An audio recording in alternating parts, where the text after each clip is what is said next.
하루는 다윗이 물었다. 사울의 집안에 살아남은 사람이 있느냐? 요나단을 보아서라도 남아있는 자손이 있으면 잘 보살펴주고 싶구나. 마침 사울의 집안에서 종노릇하는 시바라는 사람이 있어서 사람들이 그를 불러 다윗에게로 데리고 왔다. 왕이 그에게 내가 시바냐 하고 물으니 그러합니다 하고 그가 대답하였다. 왕이 물었다. 사울의 집안에 남은 사람이 없느냐? 있으면 내가 하나님의 은총을 그에게 베풀어 주고 싶다. 그러자 시바가 왕에게 대답하였다. 요나단의 아들이 하나 남아 있습니다. 두 다리를 접니다. 왕이 그에게 물었다. 그는 지금 어디에 있느냐? 시바가 왕에게 대답하였다. 그는 지금 로드발에 있는 암미엘의 아들 마길의 집에서 삽니다. 다윗 왕이 사람을 보내어 로드발에 있는 암미엘의 아들 마길의 집에서 그를 데려왔다. 사울의 손자이며 요나단의 아들인 무비보셋은 다윗에게 와서 엎드려 절하였다. 다윗이 내가 무비보셋이냐 하고 물었다. 그가 대답하였다. 예, 임금님의 종 무비보셋입니다. 다윗이 그에게 말하였다. 겁낼 것 없다. 내가 너희 아버지 요나단을 생각해서 내게 은총을 베풀어 주고 싶다. 내가 할아버지 사울 임금께서 가지고 계시던 토지를 너에게 모두 돌려주겠다. 그리고 너는 언제나 나의 식탁에서 함께 먹도록 하여라. 무비보셋이 엎드려 아뢰었다. 이 종이 무엇이기에 죽은 개나 다름없는 저를 임금님께서 이렇게까지 돌보아 주십니까? 다윗 왕은 사울의 종 시바를 불러서 일렀다. 사울과 그의 온 집안이 가졌던 모든 것을 내가 이제 너의 상전인 손자인 무비보셋에게 주었다. 그러니 너는 너의 아들들과 종들과 함께 모두 그 땅을 갈고 거두어서 너의 상전의 집안이 먹을 양식을 대도록 하여라. 그러나 너의 상전의 손자인 무비보셋은 언제나 나의 식탁에서 음식을 먹을 것이다. 시바에게는 아들 15과 종 20명이 있었다. 시바가 왕에게 대답하였다. 높으신 임금님께서 이 종에게 명령하신 그대로 이 종이 모두 하겠습니다. 그리하여 무비보셋은 왕자들과 다름없이 언제나 다윗 왕의 식탁에서 음식을 먹었다. 무비보셋에게는 미가라는 어린 아들이 하나 있었다. 시바의 집에 사는 사람들은 모두 무비보셋의 종이 되었다. 무비보셋은 언제나 왕의 식탁에서 먹었으며 예루살렘에서만 살았다. 그는 두 다리를 다 절었다. 그 뒤에 암몬 사람의 왕이 죽고 그의 아들 한운이 그를 이어서 왕이 되었다. 다윗은 한운의 아버지 나하스가 나에게 은혜를 베풀었으니 나도 나하스의 아들 한운에게 은혜를 베풀어야겠다 하고서 신하들을 보내어 고인에게 조의를 표하게 하였다. 그래서 다윗의 신하들이 암몬 사람의 땅에 이르렀다. 그러나 암몬 사람이 대신들이 자기들의 상전인 한운에게 말하였다. 다윗이 임금님께 조문 사절을 보낸 것이 임금님의 부친을 존경하기 때문이라고 생각하십니까? 오히려 이 도성을 두루 살피고 정탐하여 함락시키려고 다윗이 임금님께서 자기의 신하들을 보낸 것이 아닙니까? 그래서 한우는 다윗 신하들을 붙잡아서 그들의 한쪽 수염을 깎고 이분 옷 가운데를 도려내어 양쪽 엉덩이가 드러나게 해서 돌려보냈다. 사람들은 이 일을 다윗에게 알렸다. 조문사절이 너무나도 수치스러운 일을 당하였으므로 다윗 왕은 사람들을 보내어 그들을 맞으며 수염이 다 자랄 때까지 여리고에 머물러 있다가 수염이 다 자란 다음에 돌아오라고 하였다. 암몬 사람들은 자기들이 다윗에게 미움을 사게 된 줄을 알았다. 암몬 사람들은 사람을 보내어서 베르홉의 시리아 사람과 소바의 시리아 사람에게서 보병 2만 명과 마아가의 왕에게서 1000명과 돕 사람들에게서 12,000명을 용병으로 고용하였다.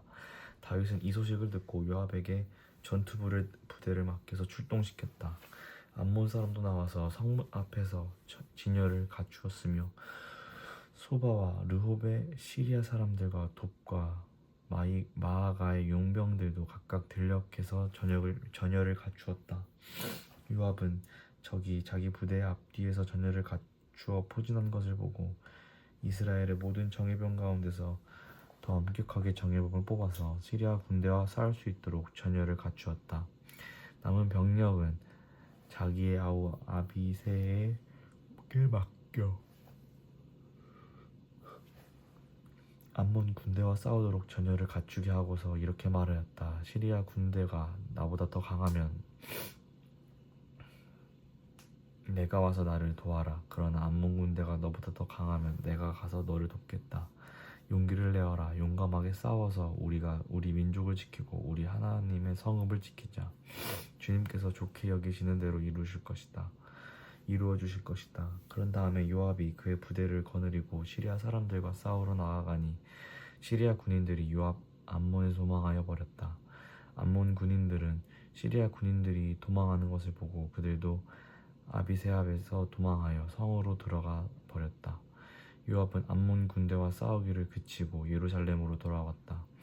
시리아 군인들은 자기들이 이스라엘에게 패한 것을 알고서 온 군대를 다시 집결시켰다.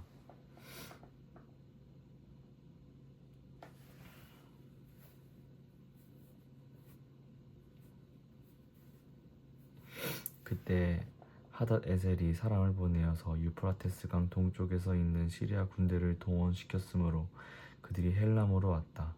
하닷에셀의 부하 소박 사령관이 그들을 지휘하였다. 다윗이 이 소식을 듣고 온 이스라엘 군대를 모아서 거느리고 요단강을 건너서 헬람으로 진군하였다. 시리아 군대가 다윗과 싸우려고 전열을 갖추고 있다가 맞붙어 싸웠으나 시리아는 이스라엘 앞에서 도망하고 말았다. 다윗은 시리아 군대를 쳐서 병거를 모으는 700명과 기마병 4만 명을 죽이고 소박 사령관도 쳐서 그를 그 자리에서 죽였다. 하닷에셀의 부하인 모든 왕은 자기들이 이스라엘에게 패한 것을 알고서 이스라엘과 화해한 뒤에 이스라엘을 섬겼다. 그 뒤로 시리아는 이스라엘을 두려워서 다시는 암몬 사람을 돕지 못하였다. 그 다음 해 봄에 왕들이 출전하는 때가 되자 다윗은 요압에게 자기 부하들과 온 이스라엘 군인들을 맡겨서 출전시켰다. 그들은 암몬 사람을 무찌르고 랍바를 포위하였다. 그러나 다윗은 예루살렘에 머물러 있었다. 어느 날 저녁에 다윗은 잠깐 눈을 붙였다가 일어나 왕궁의 옥상에 올라가서 거닐었다. 그때 그는 한 여인이 목욕하는 모습을 옥상에서 내려다보았다. 그 여인은 아주 아름다웠다. 다윗은 신하들을 보내서 그 여인이 누구인지 알아보게 하였다. 다녀온 신하가 그 여인은 엘리암의 딸로서 핫사람 우리아의 아내 밧세바라고 하였다. 그런데도 다윗은 사람을 보내어서 그 여인을 데려왔다. 밧세바가 다윗에게로 오니 다윗은 그 여인과 정을 통하였다. 그 여인은 마침 부정한 몸을 깨끗하게 씻고 난 다음이었다. 그런 다음에 밧세바는 다시 자기의 집으로 돌아갔다. 얼마 뒤에 그 여인은 자기가 임신한 것을 알고 다윗에게 사람을 보내서 자기가 임신하였다는 사실을 알렸다. 다윗이 그 소식을 듣고는 요압에게 전가를 보내서 햇사람 우리아를 왕궁으로 보내게 하였다. 요압이 우리아를 다윗에게 보내니 우리아가 다윗에게로 왔다. 다윗은 요압의 안부와 군인들의 안부를 묻고 싸움터의 형편도 물었다. 그런 다음에 다윗은 우리아에게 말하였다. 이제 그대의 집으로 들어가서 목욕을 하고 쉬어라. 우리아가 어전에서 물러가니 왕은 먹을 것을 함께 딸려서 보냈다. 그러나 우리아는 자기 상전들의 종들과 함께 대궐 문간에 누워서 자고 자기 집으로는 내려가지 않았다. 다윗은 우리아가 자기 집으로 내려가지 않았다는 말을 듣고 원정길에서 돌아왔는데 왜 집으로 내려가지 않았는지를 우리아에게 물었다. 우리아가 다윗에게 대답하였다.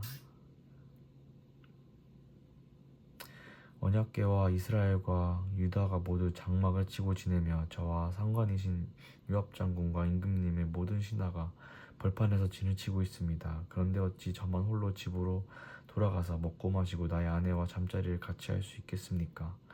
임금님이 확실히 살아계심과 또 임금님의 생명을 걸고 맹세합니다. 그런 일은 제가 하지 않겠습니다. 다윗이 우리아에게 말하였다. 그렇다면 오늘 날도 저물었으니 여기에서 지내도록 하여라. 그러나 내일은 내가 너를 보내겠다. 그리하여 우리아는 그날 밤을 예루살렘에서 묵었다. 그 다음날 다윗이 그를 불러다가 자기 앞에서 먹고 마시고 취하게 하였다. 그러나 저녁 때 그는 여전히 왕의 신하들과 함께 잠자리에 들고 자기 집으로는 내려가지 않았다. 다음날 아침에 다윗은 요압에게 편지를 써서 우리아의 편에 보냈다. 다윗은 그 편지에 다음과 같이 썼다. 너희는 우리아를 전투가 가장 치열한 전선으로 앞세우고 나아갔다. 너희만 그의 뒤로 물러나서 그가 맞아서 죽게 하여라.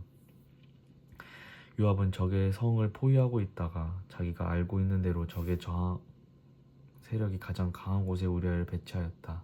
그 성의 사람들이 나가서 요압의 군인들과 싸우는 동안에 다윗의 부하들 쪽에서 군인 몇 사람이 쓰러져서 죽었고 그때 햇사람 우리아도 전사하였다. 요압이 다윗에게 사람을 보내서 전쟁의 상황을 모두 전하였다. 요압은 전령에게 이렇게 지시하였다. 내가 이번 전쟁의 상황을 모두 임금님께 말씀드리고 났을 때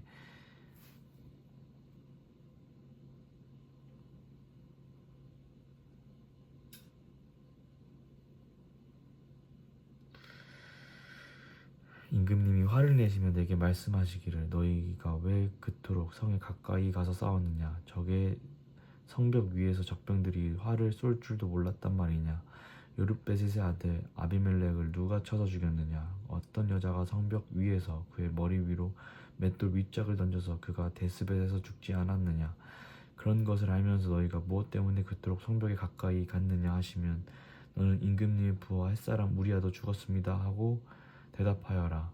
전령이 떠나 다윗에게 이르러서 요압의 심부름을 보내면서 일러준 말을 모두 전하였다. 전령은 다윗에게 이렇게 말하였다. 우리의 적은 우리보다 강하였습니다. 적이 우리와 싸우려고 평지로 나왔으므로 우리는 적들을 성 안으로 밀어넣으려고 성문 가까이까지 적들을 밀어붙였습니다. 그때 성벽 위에 있는 적들이 임금님의 부하들에게 활을 쏘았습니다. 그래서 임금님의 부하들 가운데 몇 사람이 죽었고 임금님의 부하인 햇사람 우리아도 죽었습니다. 그러자 다윗이 전령에게 말하였다. 너는 요압에게 칼은 이 편도 죽이고 저 편도 죽이기 마련이니 이번 일로 조금도 걱정하지 말라고 전하여라. 오히려 그 성을 계속 맹렬히 공격하여서 무너뜨리라고 전하여 요압이 용기를 잃지 않도록 하여라. 우리아의 아내는 우리아가 죽었다는 소식을 듣자 자기의 남편을 생각하여 슬피 울었다. 애도하는 기간이 지나니 다윗이 사람을 보내어서 그 여인을 왕궁으로 데려왔다.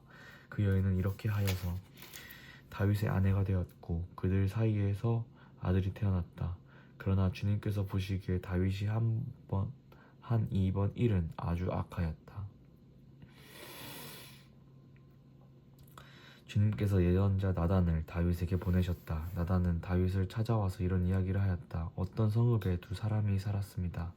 한 사람은 부유하였고 한 사람은 가난하였습니다. 그 부자에게는 양과 소가 아주 많았습니다. 그러나 그 가난한 사람에게는 사다가 키우는 어린 암양 한 마리밖에는 아무것도 없었습니다. 그는 이 어린 양을 자기 집에서 길렀습니다. 그래서 그 어린 양은 그의 아이들과 함께 자랐습니다. 어린 양은 주인이 먹는 음식을 함께 먹고 주인의 잔에 있는 것을 함께 마시고 주인의 품에 안겨서 함께 잤습니다. 이렇게 그 양은 주인의 딸과 같았습니다. 그런데 그 부자에게 나그네 한 사람이 찾아왔습니다. 그 부자는 자기를 찾아온 손님을 대접하는데 자기의 양떼나 소떼에게선 한 마리도 잡기가 아까웠습니다. 그래서 그는 그 가난한 사람의 어린 암양을 빼앗아다가 자기를 찾아온 사람에게 대접하였습니다. 다윗은 그 부자가 못마땅하여 몹시 분개하면서 나단에게 말하였다. 주님께서 확실히 살아계심을 두고 맹세하지만 그런 일은 한 사람은 죽어야 마땅합니다. 또 그가 그런 일을 하면서도 불쌍히 여기는 마음이 전혀 없었으니 그는 마땅히 그 어린 암양을 네 배로 갚아줘야 합니다. 나단이 다윗에게 말하였다. 임금님이 바로 그 사람입니다. 주 이스라엘 하나님이 이렇게 말씀하십니다. 내가 너에게 기름을 부어서 이스라엘의 왕으로 삼았고 또 내가 사울의 손에서 너를 구하여 주었다. 나는 내 상전의 왕궁을 너에게 넘겨주었고 내 상전의 아내들도 내 품에 안겨주었고 이스라엘 사람들과 유다 나라도 너에게 맡겼다. 그것으로도 부족하다면 내가 내게 무엇이든지 더 주었을 것이다. 그런데 또 너는 어찌하여 나 주의 말을 가볍게 여기고 내가 악하게 여기는 일을 하였느냐. 너는 햇사람 우리아를 전쟁터에서 죽이고 그의 아내를 빼앗아 내 아내로 삼았다. 너는 그를 암몬 사람의 칼에 맞아서 죽게 하였다. 너는 이렇게 나를 무시하여 햇사람 우리아의 아내를 빼앗아다가 내 아내로 삼았으므로 이제부터는 영영 내 집안에서 칼부림이 떠나지 않을 것이다.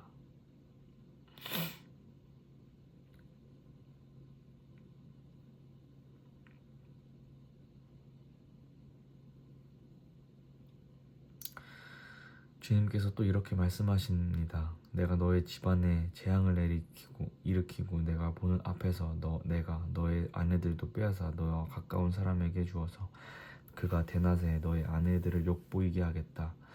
너는 비록 몰래 그러한 일을 하였지만 나는 대낮에 온 이스라엘이 바라보는 앞에서 이 일을 하겠다. 그때 다윗이 나단에게 자백하였다. 내가 주님께 죄를 지었습니다. 나단이 다윗에게 말하였다. 주님께서 임금님의 죄를 용서해 주실 것입니다. 그러므로 임금님은 죽지는 않으실 것입니다. 그러나 임금님은 이번 일로 주님의 원수들에게 우리를 비방할 빌미를 주셨으므로 밧세바와 임금님 사이에서 태어난 아들은 죽을 것입니다. 나라는 자기 집으로 돌아갔다. 주님께서 우리아의 아내와 다윗 사이에서 태어난 아이를 치시니 그 아이가 몹시 앓았다. 다윗이 그 어린아이를 살리려고 하나님께 간절히 기도를 드리면서 금식하였다. 그는 왕궁으로 돌아와서 또 밤을 새웠으며 맨 땅에 누워서 잠을 잤다.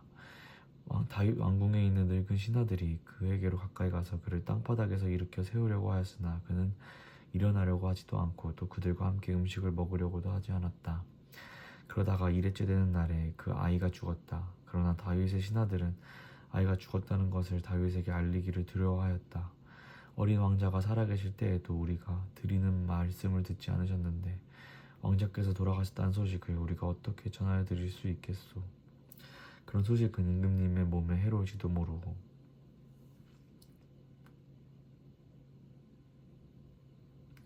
그러나 다윗은 신하들이 서로 수군거리는 것을 보고서 아이가 죽은 줄을 짐작하고 신하들에게 아이가 죽었느냐 하고 물었다. 신하들이 대답하였다. 돌아가셨습니다. 그러자 다윗은 땅바닥에서 일어나서 목욕을 하고 몸에 기름을 바르고 옷을 갈아입은 뒤에 성전으로 들어가서 주님께 경배하였다. 그는 왕궁으로 돌아오자 음식을 차려오게 하여서 먹었다.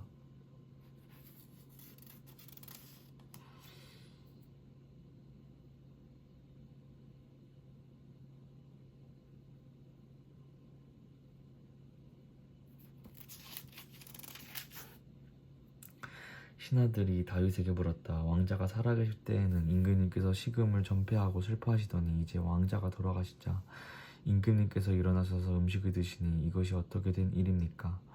다윗이 대답하였다. 아이가 살아있을 때 내가 금식하면서 온 것은 혹시 주님께서 나를 불쌍히 여겨주셔서 그 아이를 살려주실지도 모른다고 생각했기 때문이요. 그러나 이제는 그 아이가 죽었는데 무엇 때문에 내가 계속 금식하겠소? 내가 그를 다시 돌아오게 할 수 있겠소? 나는 그에게로 돌아갈 수 있지만 그는 나에게로 올 수가 없소. 그 뒤에 다윗이 자기의 아내 밧세바를 위로하고 동침하니 그 여인이 아들을 낳았다. 다윗이 그의 이름을 솔로몬이라고 하여서 주님께서도 그 아이를 사랑해 주셔서 예언자 나단을 보내셔서 주님께서 사랑하신다는 뜻으로 그의 이름을 여디디아라고 부르게 하였다. 요압이 암몬 사람의 도성 랍비를 쳐서 그 왕의 도성을 점령하고서 다윗에게 전령을 보내어서 이렇게 말하였다. 제가 랍비를 치고 도성으로 들어가는 급수 지역을 점령하였습니다. 이제 임금님께서 남은 군인들을 불러 모아서 이 도성을 공격할 진을 치시고 이 도성을 직접 점령하시기를 바랍니다.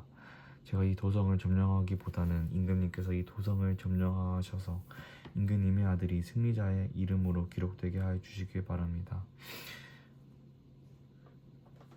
다윗이 모든 군인을 불러 모으고 랍비로 가서 그 도성을 쳐서 점령하였다. 그는 암몬 왕의 머리에서 금관을 벗겨 나왔는데 그 무게가 금 1달란트나 나갔고 금관에는 보석이 박혀 있었다. 다윗은 그 금관을 가져다가 자기가 썼다. 다윗은 그 도성에서 아주 많은 전리품을 약탈하였으며 그 도성에서 하는 백성도 끌어다가 톱질과 곡괭이질과 도끼질과 벽돌 굽는 일을 시켰다. 그는 암몬 사람의 모든 성읍에 이와 똑같이 한 뒤에 모든 군인을 거느리고 예루살렘으로 돌아왔다. 아멘.